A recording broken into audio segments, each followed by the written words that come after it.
Okey, Assalamualaikum warahmatullahi wabarakatuh. Okey, jadi kita pergi kepada bab 1, bab fungsi tau. Yang ni bab senang je ni. Tengok.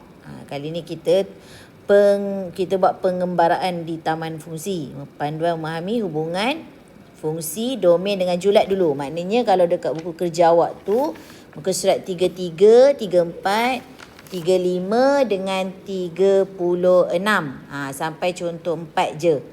Lepas tu nanti saya akan sambung lagi video lain. Faham? Okey, jadi mula-mula yang ni saya tak tulis tau. Awak tengok je gambar ni. Sesambil tu awak tengok muka surat 33 dulu. Okey. Jadi mula-mula kita ada dua benda. Satu yang bulat tu, si bulat tu objek. Satu lagi apa? Image. Tengok. Okey, lepas tu kita pergi kat taman fungsi. Saya X tu, si obey tu. Si image tu dia kata saya Y. Kita tengok. So dia hubungan X dengan Y. Apa itu hubungan? Baca. Okey, tengok. Di sini objek sentiasa mencari pasangan mereka. Maknanya objek mesti ada pasangan dia apa? Image. Output dia image. Input dia objek. Bila satu objek dihubungkan dengan satu atau lebih image, kita panggil ini sebagai hubungan. Okey, jadi peraturan pertama. Okey, tengok contoh 1. Untuk contoh 1 tu dia kata adakah hubungan yang berikut suatu fungsi. Untuk A tu tak ada contohnya dekat dalam kartun ni. Dia terus pergi kepada B. Okey, tengok Objek ada 4, 8, 18. Peraturan 1 dia kata jangan tamak. Apa maksud jangan tamak? Bermakna 18 tu tak boleh ada dua image. Faham? Kalau dia ada dua image je, dia bukan fungsi. Faham ya? Jadi tak boleh tamak. Macam 4 tu dia ada dua. 8 pun dengan 2 juga. Maknanya 4 tu ada seketul, 8 ada seketul. Tapi 18 dia tamak, dia pegang 2 orang. Dia ambil 2 bintang, tak boleh. Dia berpasang sampai 2 orang pasangan dia, jadi tak boleh. Okey.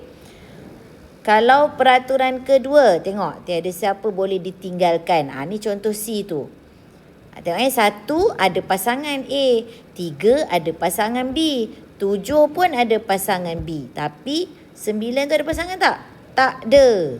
Jadi 9 bila tak ada pasangan, kesian dia, nampak tak? Sebab tu dia bukan fungsi. Dia mesti ada pasangan. Jadi peraturan 1 tadi apa? Jangan tamak. Kedua pula apa? Tak ada siapa boleh ditinggalkan. Faham? Okey. Untuk yang ketiga, yang D tu. Berkongsi itu boleh. Maknanya A kongsi dengan 4, B pun dengan 4. A dengan B tu berkongsi satu image. Boleh. Kasih bahagi 2. Boleh. Tapi kalau A tu tamak, dia ada 2 image, tak boleh. Maknanya dia nak 4, lepas tu dia nak 12. Tak boleh. Faham tak? Lepas tu yang tengah-tengah tu 10 kan patutnya. Yang Z tidur tu. Z kan, yang bintang warna kuning tidur tu. Maknanya kalau tengok dalam buku nombor 10 kan. Nombor 10 tu dia image. Tak apa. Dengan syarat objek tu mesti ada pasangan. Jadi tengok baca situ. Setiap objek masih hanya memegang satu tangan. Macam tu. Tu maksudnya. Jadi ingat ketiga-tiga konsep ni. Okey, tulis tahu dekat situ. Jadi yang A tu dah tahulah kan. 256 tu fungsi ke tidak? 2 ada pasangan. 5 ada pasangan. 6 pun ada pasangan. Cantik. Walaupun 22 tu tak ada pasangan, tak apa sebab dia image. Dia tak ada masalah. Okay? Alright. So, kena tengok setiap objek mesti ada pasangan. Ingat tu. Setiap objek hanya ada satu pasangan. Jangan tamak. Unsur dalam image yang tiada pasangan tidak mengapa. Okay? Alright. Okay, lepas tu kita terus kepada muka surat 34. Okay. Untuk muka surat 34 ni dia kata macam mana kita nak menentukan graf bagi satu hubungan ialah fungsi. Kita akan guna kaedah ujian mencancang. Tengok tu. Dia bawa pedang tu kan. Jadi peraturan. Dia mesti ada peraturan. Kan? Mesti ada ujian mencancang, mesti ada peraturan. Jika garis memotong graf pada satu titik sahaja, ia adalah fungsi. Okey, tengok yang contoh 2A. Tu gambar pertama tu kan. Bila kita letak je garisan mencancang, tak kisahlah kat mana-mana pun. Letak je dekat graf tu, dia potong ping, nampak tu? Satu titik sahaja. Itu fungsi. Faham? Yang B tu pun sama. Kita letak kat situ garisan. Nak letak kat tempat lain pun boleh. Nanti asalkan dia mencancang. Mencancang tu maknanya apa? Menegak lah kan. Daripada atas ke bawah. Itu mencancang. Okey. Jadi tengok. Ping satu titik je dia kena pada graf tu. Jadi dia adalah fungsi. Faham? Senang je kan? Cuma bila garisan yang graf yang ketiga, bila kita letak je garisan mencancang, ninong, bidu. Dah. Berbunyi lah alarm tu. Maknanya dia ada 2 point yang kena tak boleh. Bila ada 2 titik, maknanya graf bukan fungsi. Faham? Graf ini gagal ujian garis mencancang. Gagal ujian. Faham Itu je konsepnya. Okey. Senang kan? Jadi tulis ABC. Okey. Macam mana kita nak tulis hubungan suatu fungsi pula? Bawah tu menggunakan tata tanda fungsi. Nampak? Macam mana kita beri nama kepada fungsi? Tengoklah. Si obey tu masuk dalam mesin into. Nampak tak? Into kan? Lepas tu dia masuk dalam mesin. Dia keluar si image. Jadi out tu kan? Okey. Kita boleh menulis hubungan fungsi menggunakan tata tanda fungsi. Biasanya kita gunakan huruf kecil seperti F atau G. Ia memberitahu kita apa yang fungsi itu lakukan kepada objek. Maknanya macam ni. Contoh kan, negatif 3 tu si objek tu negatif 3 kan. Negatif 3 tu masuk dalam mesin G, keluar dapat jadi 9. Nampak anak panah? Negatif 3 pergi 9. Betul? Okey. 2 pula masuk dalam mesin, dudang dalam tu, keluar jadi 4. Tu image. Masuk objek, keluar image. Faham? 3 masuk dalam mesin, buat dapat 9. Faham? 5 masuk dalam mesin dapat 25. Keluar. Maknanya objek masuk dalam mesin, keluar jadi apa? Jadi berapa? Faham tak? Jadi mesin tu yang membuatnya. Okey. Jadi lihat corak.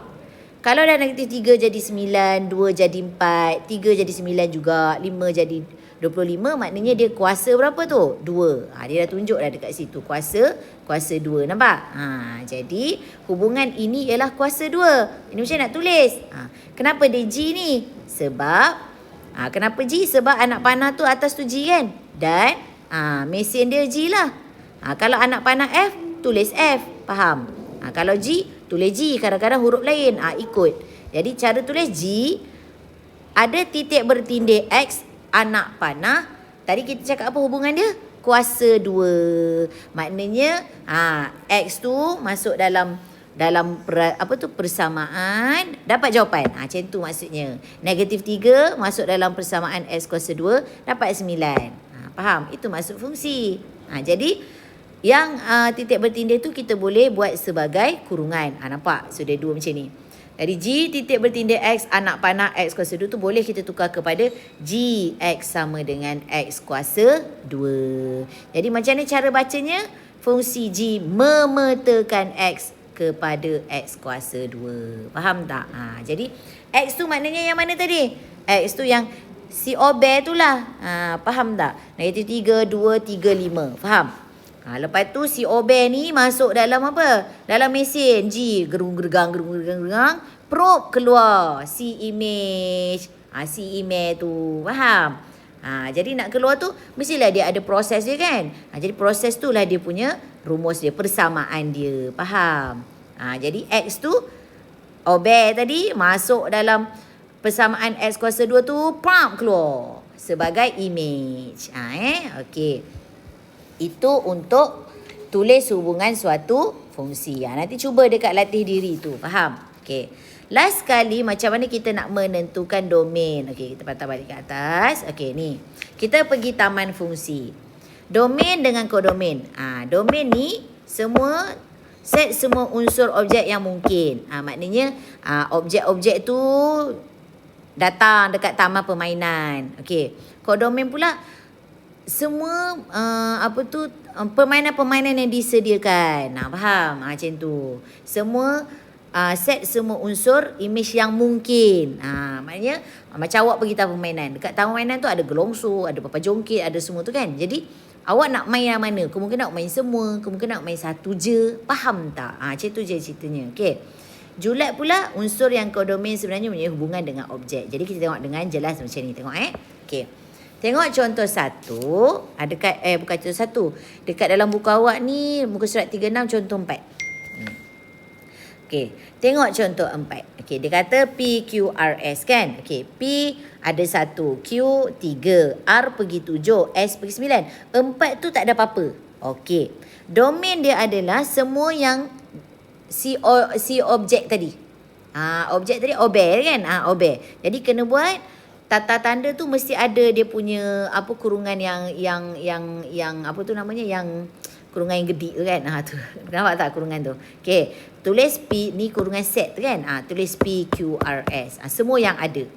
Kodomain pula semua dekat image tu. Dekat sebelah kanan awak tu. Maknanya semua yang dekat taman permainan semua kita tulis.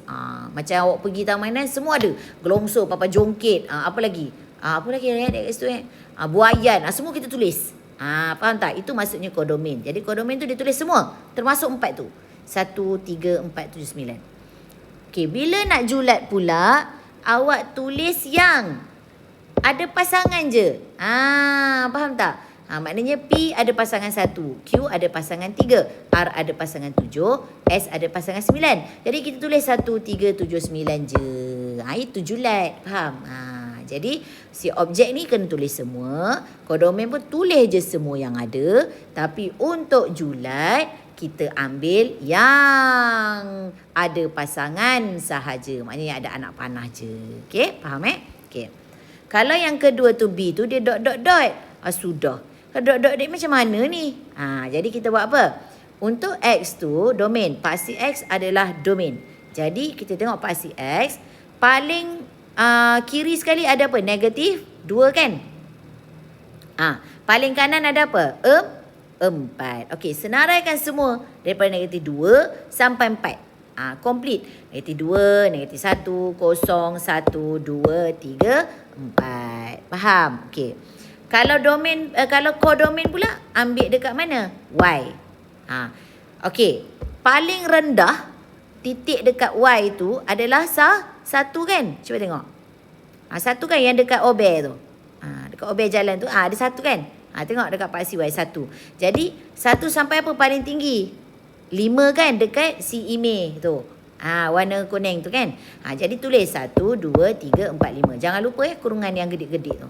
Okey, kena tak? Okey. Tapi julat yang mana ada pasangan je. Okey.